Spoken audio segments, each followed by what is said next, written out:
सभी भैया बहनों को सुप्रभात। आज यूनिट नंबर 9 उप सहसंयोजन यौगिक की वीडियो नंबर 2 में हम पढ़ेंगे कीलेट, कीलेटीकरण, उप सहसंयोजन संख्या या सामान्वय संख्या या कोऑर्डिनेशन नंबर, और तीसरी चीज पढ़ेंगे धातु की ऑक्सीकरण संख्या को कैसे फाइंड आउट करते हैं। तो कीलेट या कीलेटीकरण क्या होता है? जब कोई द्विदंतुक या बहुदंतुक लिगेंड केंद्रीय परमाणु या आयन से जुड़कर किसी वलय या रिंग का निर्माण करता है तो ऐसे लिगेंड को कीलेटिंग लिगेंड कहते हैं, और इस प्रकार बनने वाला समकुल यौगिक कीलेट कहलाता है। कि ऐसे यौगिकों को कीलेट कहा जाएगा और यह प्रक्रिया कीलेटीकरण या कीलेटिंग कहलाती है। जैसे उदाहरण लिया CH2 CH2 NH2 Cu NH2 CH2 CH2 NH2। तो यहाँ पर क्या है, इथाइलिन डाइमीन EN क्या कर रहा है, यहाँ पर एक रिंग का निर्माण कर रहा है इस तरह से। तो ऐसे लिगेंडों को कीलेट लिगेंड भी कहते हैं, ऐसे समकुल कीलेट समकुल कहलाते हैं। अब इनसे संबंधित यहाँ पर क्या है, एक पॉइंट दिए हैं मैंने दो। कीलेट यौगिकों का स्थायित्व अकीलेट यौगिकों से अधिक होता है। जो कीलेट कंपाउंड होते हैं उनकी जो स्टेबिलिटी होगी अकीलेट यौगिकों से अधिक होती है। और दूसरा पॉइंट, किसी कीलेट में जितने अधिक वलय होते हैं वह यौगिक उतना ही अधिक स्थायी होता है। अर्थात जितने ज्यादा रिंग बनेंगे किसी कीलेट कंपाउंड में तो वह उतना ही मोर स्टेबल होता चला जाएगा।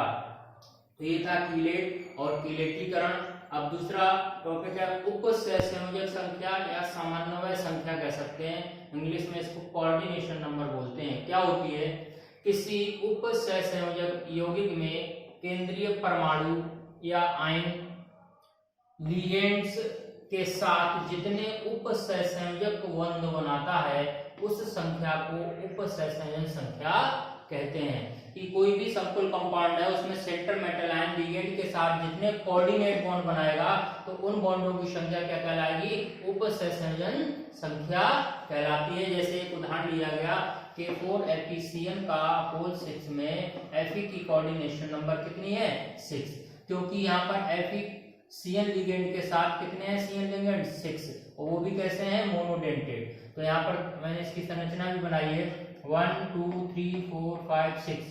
तो यहाँ पर सेंट्रल मेटल लिगेंड के साथ कितने कोऑर्डिनेट बॉन्ड बनाए, 1 2 3 4 5 6, तो इसकी कोऑर्डिनेशन नंबर 6 हो गई।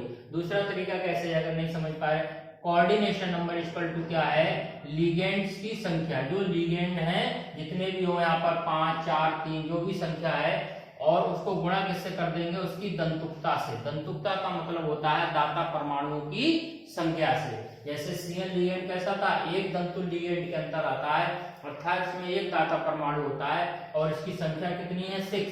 तो यहाँ पर लिगेंडों की संख्या कितनी हो गई, 6, और उसमें दाता परमाणु की संख्या कितनी है, 1। तो 6 और 1 की गुणा करोगे तो कितना आंसर आ गया, 6। इसमें ध्यान रखना है दो लिगेंडों के बारे में, अगर कहीं EN लिगेंड है तो आपको मैंने पढ़ाया EN लिगेंड के बारे में कैसा है, द्विदंतुक होता है। ऐसे ही C2O4 है 2-, तो ये भी कैसा है, द्विदंतुक। अगर ये लिगेंड हो यहाँ पर, जैसे मान लो होल थ्राइज है, जैसे ये वाला देख लो TTEN का होल ट्वाइस है।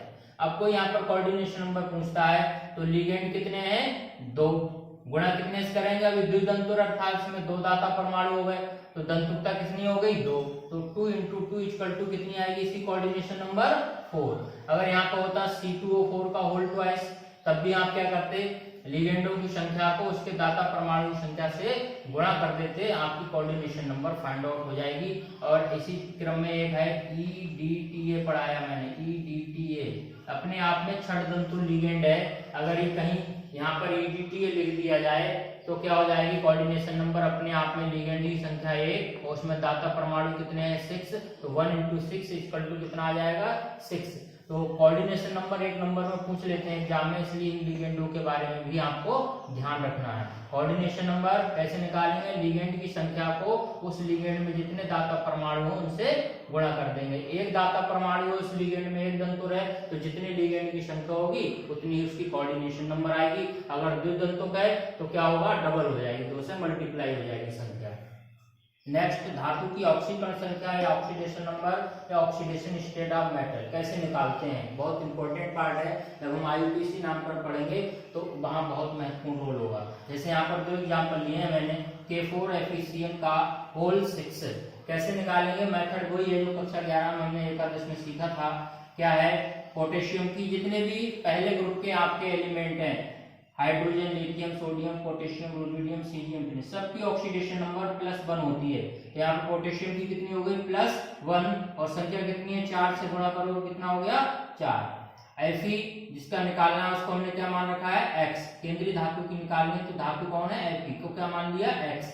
Cl के ऊपर कितना चार्ज होता है, -1, तो इसकी कितनी ऑक्सीडेशन नंबर हो गई, -1, और संख्या कितनी, 6 इक्वल टू 0। कोई आवेश नहीं है तो 0 अगर आवेश लगा है तो उतनी संख्या लेते हैं। तो 4x - 6 इक्वल टू 0, यहाँ से ये संख्या घटेगी, 2 बचेगी माइनस की, तो x बराबर +2। तो इसमें कोऑर्डिनेट ऑक्सीडेशन नंबर कितनी आई, इसकी +2 आ गई। ऐसे PTEN का होल टू Cl2 में Pt की निकालनी है तो x मान लिया जिसकी निकालनी है हमें, और En कैसा होता है, उदासीन लिगेंड होता है, अर्थात इसकी ऑक्सीडेशन नंबर 0 होती है। तो 2 से गुणा 0 करेंगे, क्या आ गया, 0।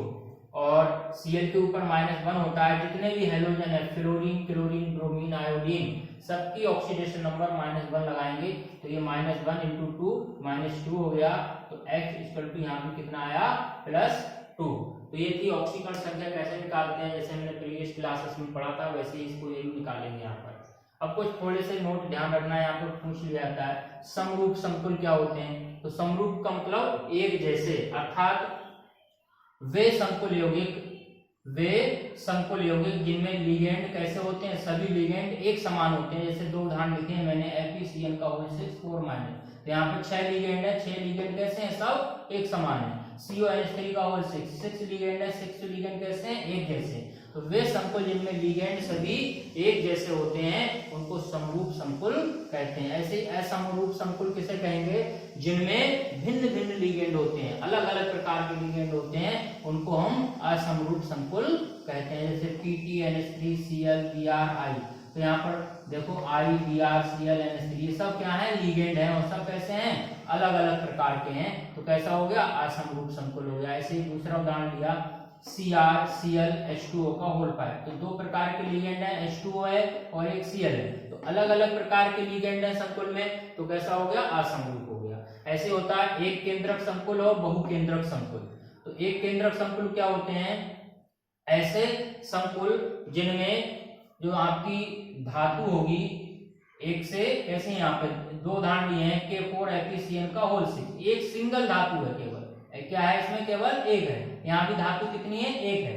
तो ऐसे संकुल यौगिक जिनमें सेंट्रल मेटल कैसा होता है, एक ही होता है, तो ऐसे संकुलों को हम क्या बोलते हैं, एक केंद्रक संकुल। 2 उदाहरण यहाँ पर लिए, AgNH3 का होल ट्वाइस Cl, तो यहाँ भी धातु कितनी है, एक।